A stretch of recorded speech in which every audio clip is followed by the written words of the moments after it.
strange, this kind of stuff. Have you ever seen that before? Yeah. You know what I'm wondering? Is what's happened in the spirit to make this kind of stuff in this case? I was just talking to the owner of, well, the person that runs the gallery, and they were saying that the artists like to find these live things and then put them in this circumstance as a way to bring the objects back to life. Perhaps it's giving structure to something that is formless. I love these four. The blue one, the red one, Yeah. this one, and this one. What is between of these four? The one who is like you, the more like you. I think it's the blue one, but I'm not sure. I was thinking the blue too, but just a minute.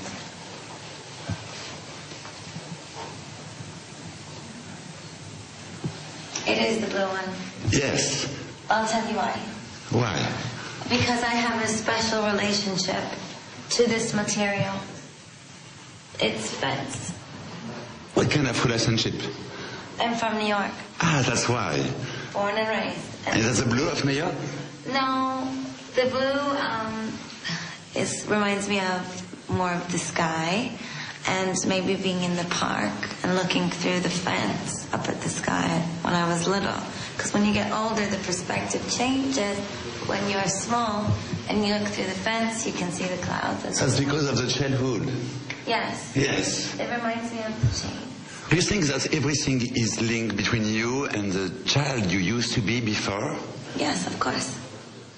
And in what kind? Why? Well, I guess our stories and our memories are what make us who we are. So this blue is a part of yourself. Yes, and well, not just the blue in relation to the fence is a part of who I am. Okay, I understand, Mario, because when I listen to you, when I see what you do, when you see what you've done before, when you were in New York, in the gay club, for example, when you used to belong to the underground, and like an icon of the underground, not mainstream like today. Something happened in your spirit. It was a very strange thing. Can you tell me more about that? Well, something happens to my spirit. Well, I guess you could say that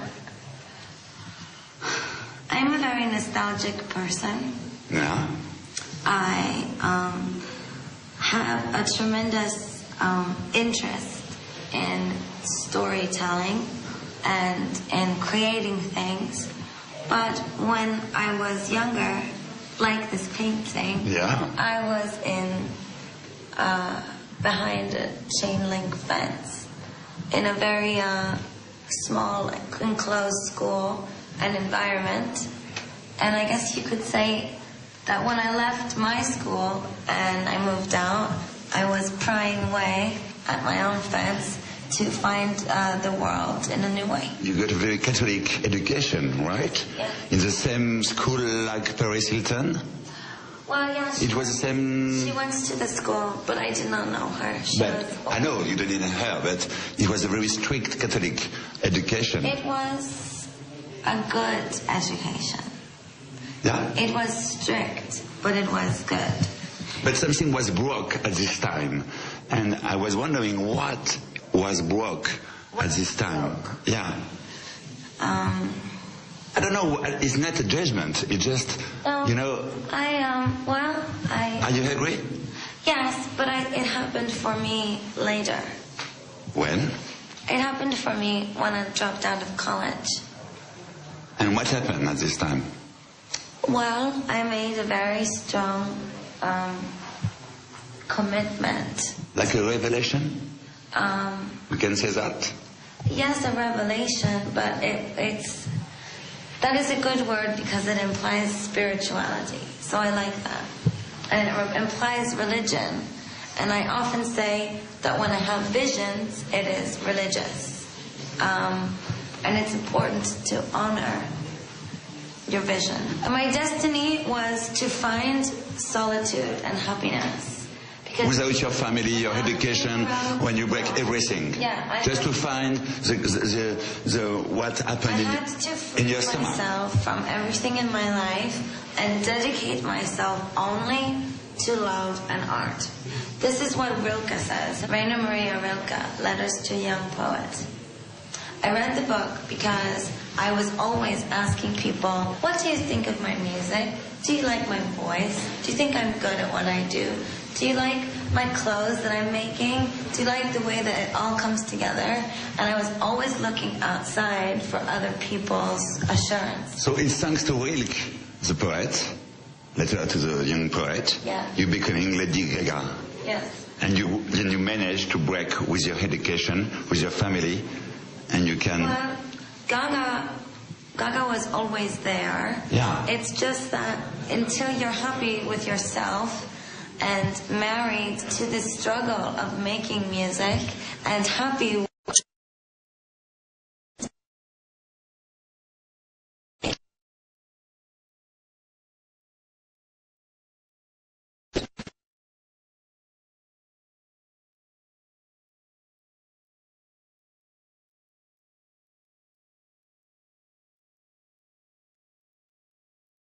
be alone, it's to be happy when you are in contact of yourself. Well, Rilke says that you should not ask people for advice about your work.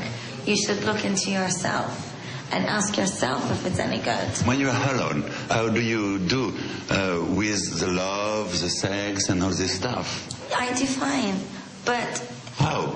Because for me, these things are not the most important. The sex and the love? They are important, but in a different way.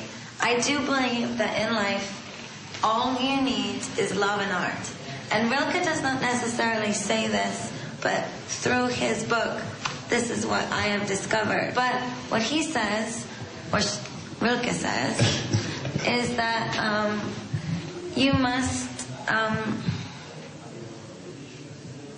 the most difficult task in your life is that you must choose to love another person and share your solitude with someone else. So what did you do? You must be very careful.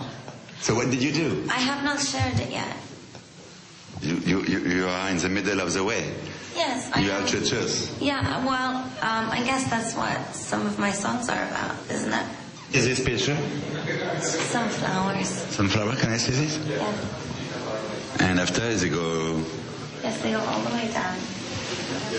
And then I've got this here.